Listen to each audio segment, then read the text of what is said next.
Okay, this is part two of four. Part two of four. This is one of my pairs of modern frills.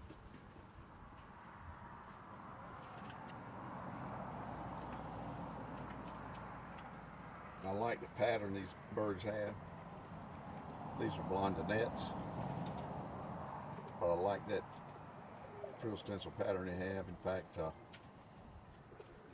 what I get some rollers in like that. But I just like that pattern. But I've only got three pair of these. Yeah, all three of them is the same color.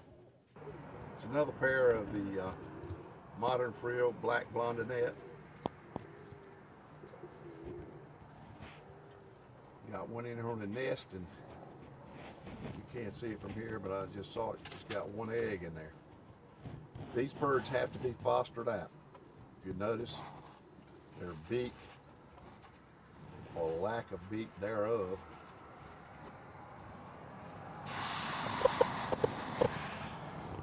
is why they have to be fostered. You can give these same birds, you can give them a baby bird that's got a beak, and they can raise it. And I do that sometime. This time of the year, though, I won't give them a chance to raise them. I'll foster the eggs on some birds I know that are real good, tight-sitting birds. These birds are very valuable. They're much in demand, and the reason is they're hard to breed. This is the third pair.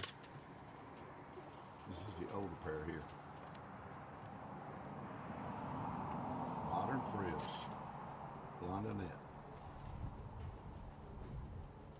Basically, the difference in the blondinette and the satinette is the satinette is usually white ground color, and the wing is laced. With these, the whole body has the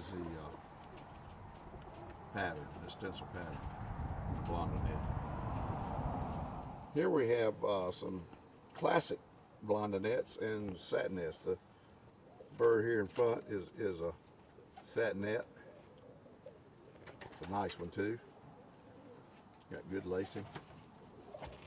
The other birds with the solid body are the blondinettes, except these have a beak, so they're classic blondinettes.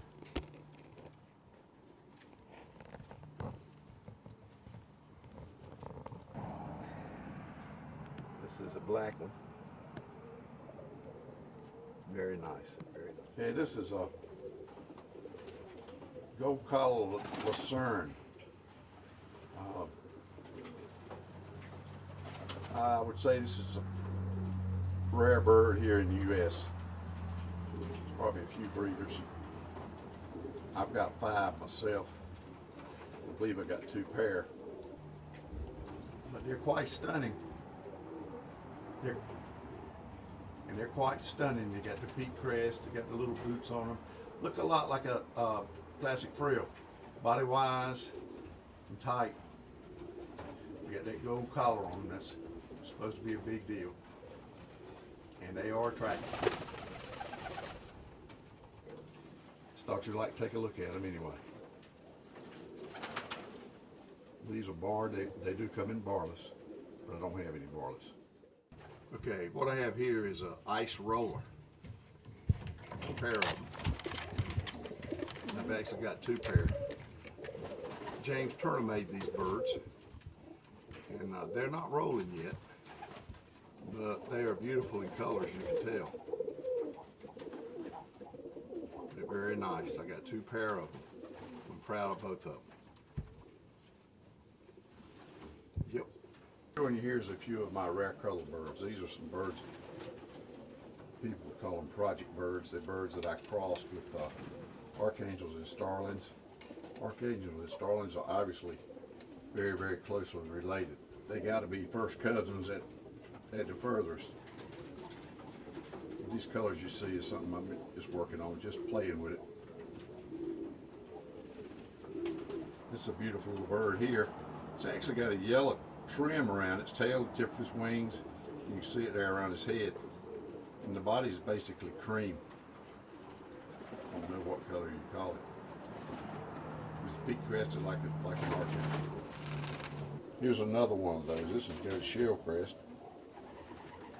You can see the tail's got a little yellow color to it, but it's basically a cream bird. The bird just walked up there. That's one of the rare colors. I'm not real sure what you call that. Somebody would have a name for it.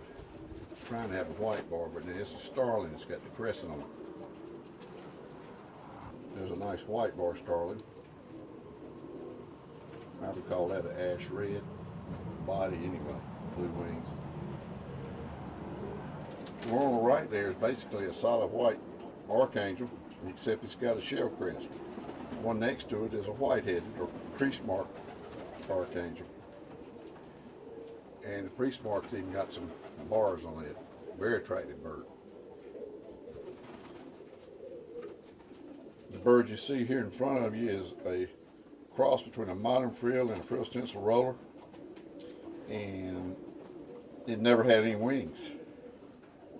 Still doesn't have any wings on both sides. This is a beautiful yellow laced starling hen. Beautiful bird. The bird right here we got, that's her mate. But they got babies now. Beautiful bird. This is another white-headed archangel here. Crease mark, whatever you want to call it. This one's trying to be a white bar. Starling. I just thought you'd like to look at these birds. Something different. And what we have here is a mixture of Arabian trumpeters and Thai laughers. Real easy to tell them apart because the Thai laughers are almost solid white. They're always cutting up and singing. Very entertaining little birds. They're popular. They're also easy to raise, and you make good foster parents. These tricolored Arabians I really like. I actually talked to the guy, I think, that imported them, John Nelson, and John told me he didn't like them, and every time he saw one of them, he got rid of them. I said, it's kind of funny because I got them now. And I actually like them.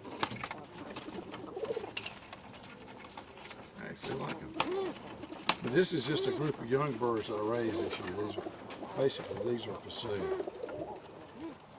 Thai laughers and Arabian trumpeters. It's not good to cross them, but you can keep them together like this.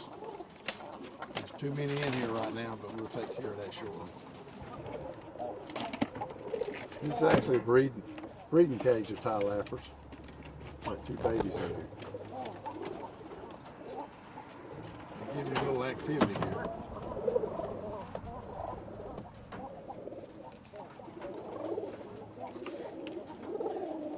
They're great breeders, they're great pumpers. A lot of people use them for pumpers. Can't help but like the noise they make if you like pigeons. Hope you can hear it.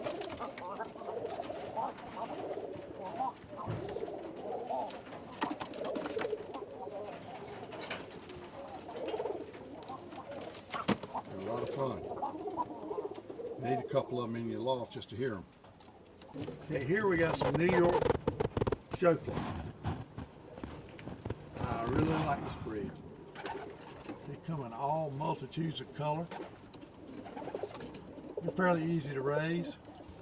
I definitely wouldn't be able to tell you whether these are great quality or not. I'm not that good with them. I'm sure they're probably ordinary or pet quality or something, but they look pretty good to me. People seem to like them. So you can always tell when people like them, that means they look pretty good. Some of them have caps and some of them don't, but that's your domestic showfly. Very popular bird in the New York City area.